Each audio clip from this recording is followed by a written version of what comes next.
I'm going to turn the microphone over to Tracy Matthews, ladies and gentlemen. Let's hear it for Tracy. I like to make her a little nervous, but I'm sure she'll do very well. Did I just knock that over? Yeah. It was me? That was you.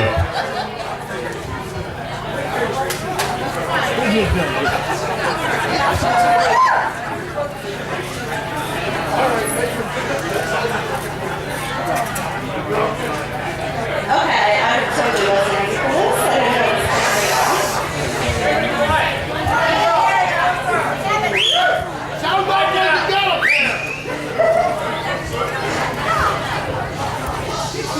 Anyway, most of y'all know me, but for those who don't, I'm Tracy, and I'm Brittany's best friend for like almost 20 years. When I say we've been through it all, we truly have. I'm not good at this. From high school best friends to college roommates to living together to moving across state together, she's the first person that I go to about anything. Over the years, we've been through heartaches to finding our perfect matches. We've been through all the hardships of new homes, new jobs, and always being the first one to call each other when something good or bad is happening. There's a lot of things that I'll always remember about Brittany, but one thing I'll always hold dear to my heart is when I found out I was pregnant, and I totally wasn't expecting it. She's the first person I called, freaking out.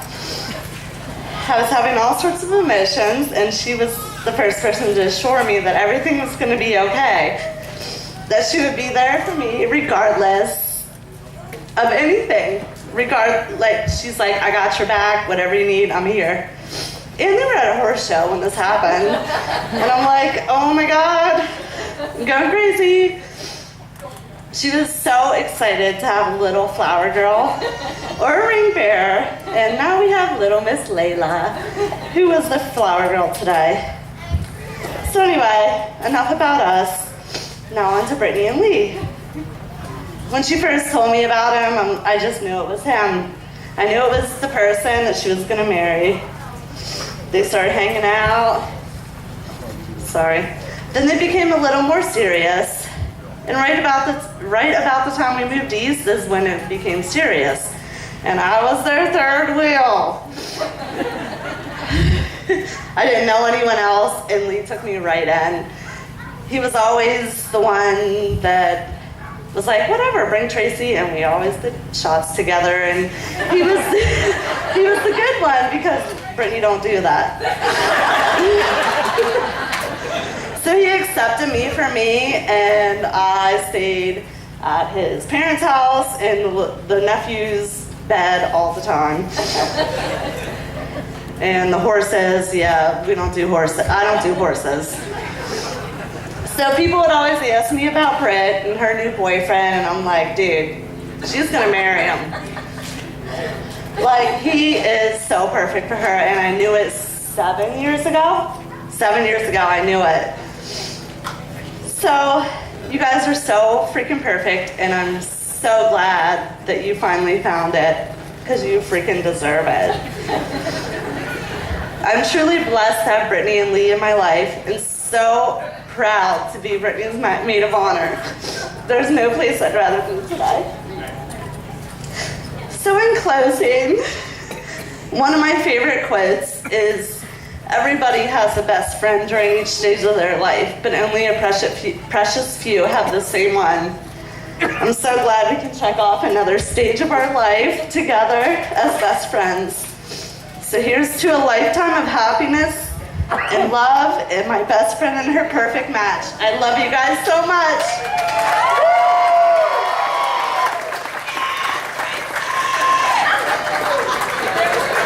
You can do it!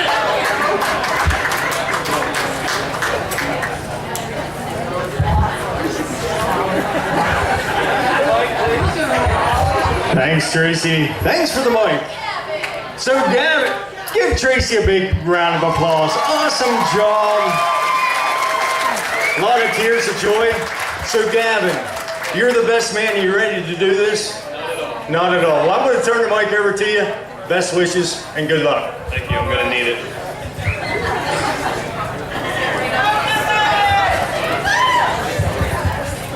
So on Tuesday, I flew in from Colorado. And on the plane, Southwest Airlines, I wrote the speech. I didn't write the speech, I just wrote down some notes. Before I got on the plane in the airport, I Googled best man speech. The first thing it said was start preparing 2 months in advance. So here we are with the magazine on the seat pot in front of me. The second thing I clicked on in the airport on Google was what to talk about. Well, none of that seemed quite fitting, so I just winged it. Kind of like me and Lee did our whole lives. So I wrote some notes. I'm going to try to do a lot of this without reading from it, but at the end of it, I'm going to have to read from it. So the first thing I'm going to talk about is me and Lee's history. Let me move back a page.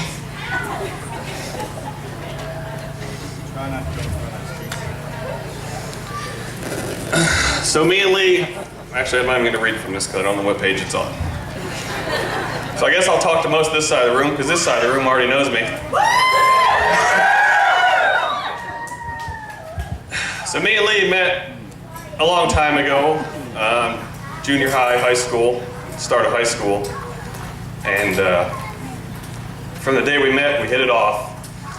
We became good friends in high school. We made it through high school. And then Lee went off to horseshoeing school. We stayed in touch and he came back, of course. And we were still friends after that. And it was all, our friendship just grew. And from that day on, it's just grown even more.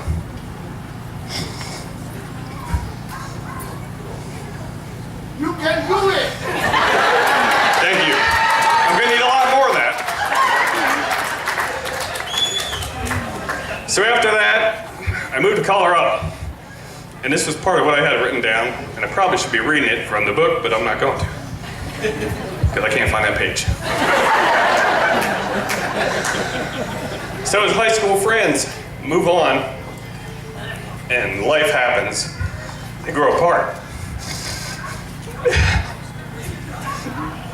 Me and Lee never did that. The friendship grew.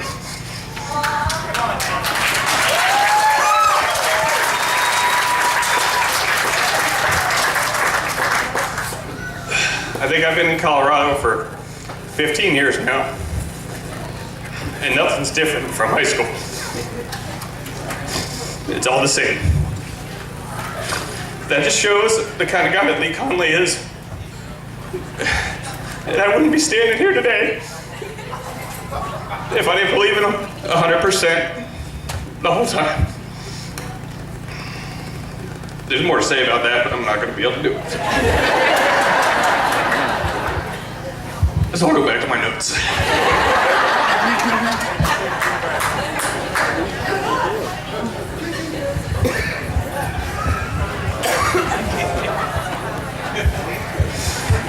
So last year, I think, yeah, it was last year. Well, I'll start this little story back before that. When Lee called me, a lot of our conversations are over the phone now, but when Lee called me and told me about Britt, I remember the spunk in his voice in that conversation to this day. Tell us what he said. There's children here. And I don't know who said that, but I think it might have been Brittany's grandmother. So we're gonna...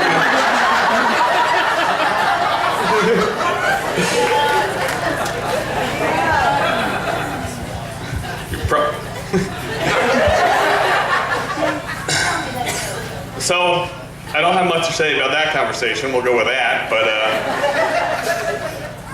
like I said, I remember that conversation to this day. And in Lee's voice, I knew there was something special there, and I haven't even met her yet. And as the conversations went on and the time after that, I learned that this was something that meant a lot to Lee Conley. And for all of us that know Lee Conley, it takes a lot for Lee to say something about somebody.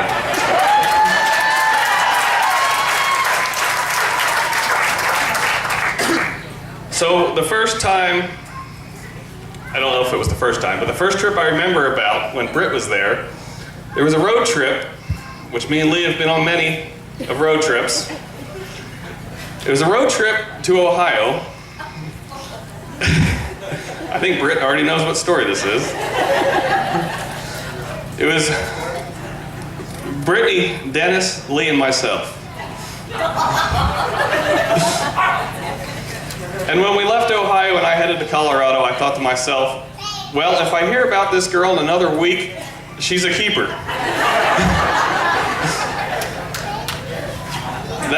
That I think was probably the weekend she got broken in. And she's still here today. I don't know why or I don't know how, but she is.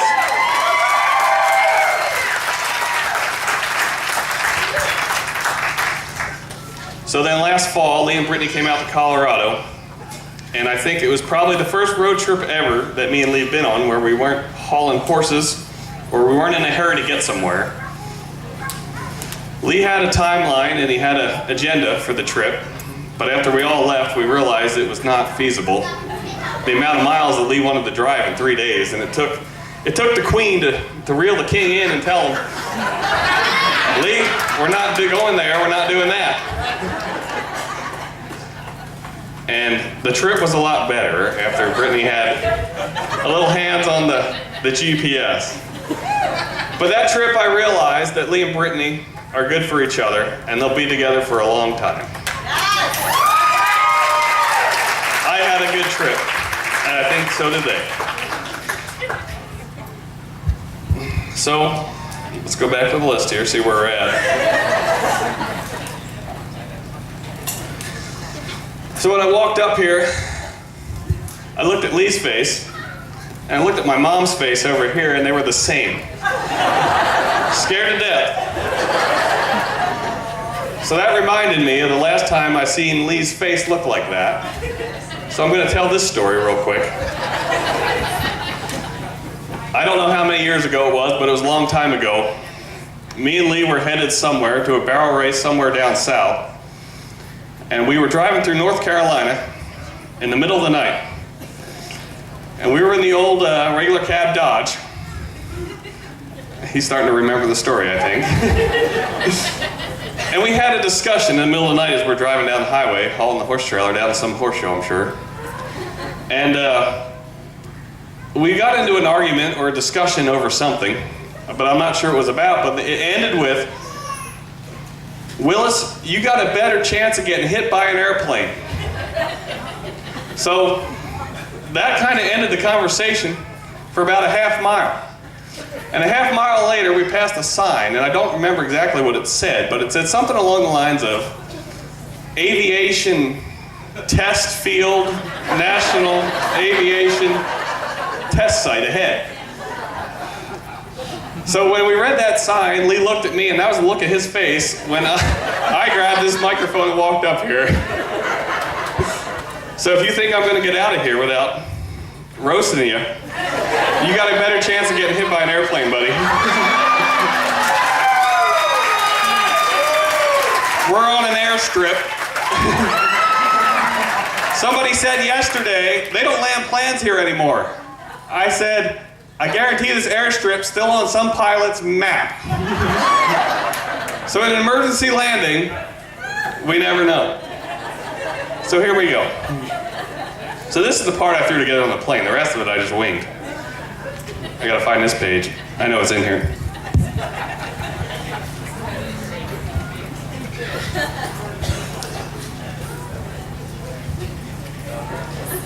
The other thing they talked about on Google about a best man speech was having index cards.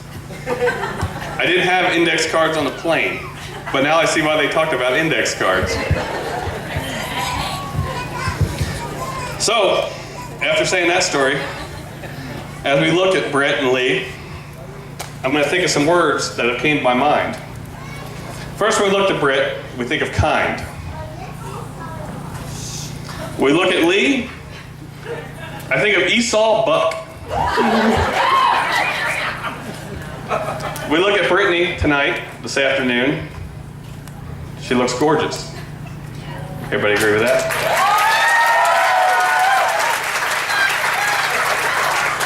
We look at Lee, we think of Eddie. We look at Brittany, and what comes to mind is educated.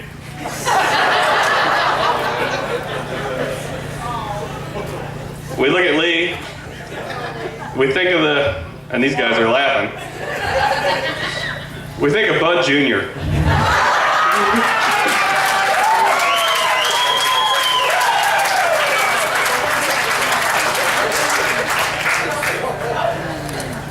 We look back at Brittany. He's fine. We think humble. In the time I spent with Brittany, one of the things that came in my mind on the airplane was humble. We look back at Lee. I got nothing, so. We think of Enos, one of his old nicknames. And last of all, with Brittany, and this side of the room will probably all attest to it, a welcoming smile. In all the times that I've met Brittany, whether she's happy to see me, or she had drove 24 hours in the toter home with Lee across the country nonstop, she came out with a welcoming smile and happy.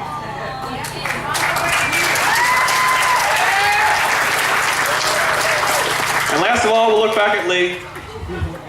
We got one more. We can't let this one go. The old acid rap 345.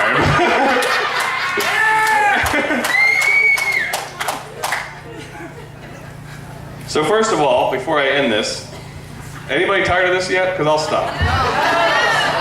It was a long plane ride, and I couldn't sleep. So first of all, I don't know where Mike went, but I'd like to thank Mike and Momzilla because they did a hell of a job on this shit.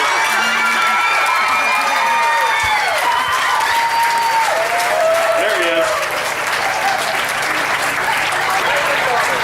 This is definitely a lot more than I expected, and this lady right here is to thank. She outdid herself.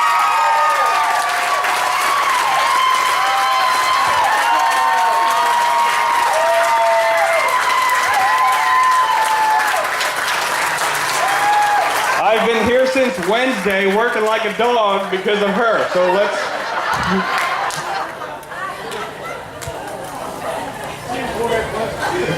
Yeah, she didn't... So I got one more to say, and I don't think I'm gonna be able to say much of it.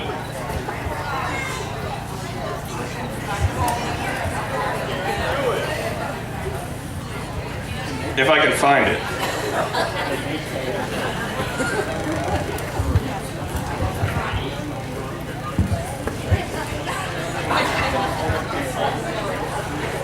Banging around.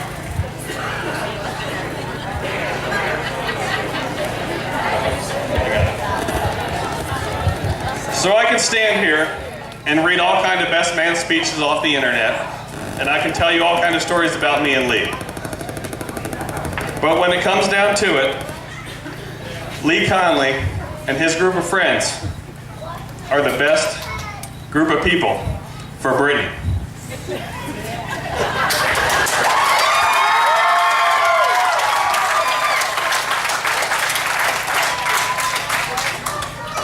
My emotions and the group of people that stand behind this guy will never amount to the character and the outstanding person he is.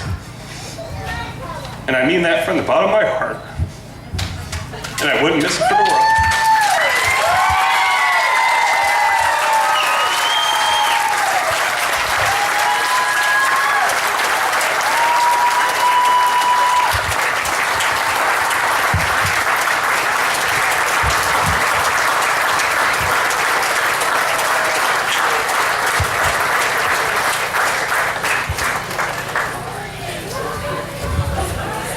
I've been dreading that since Tuesday.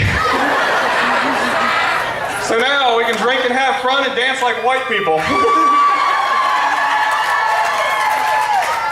So on my behalf, to Lee and Brittany,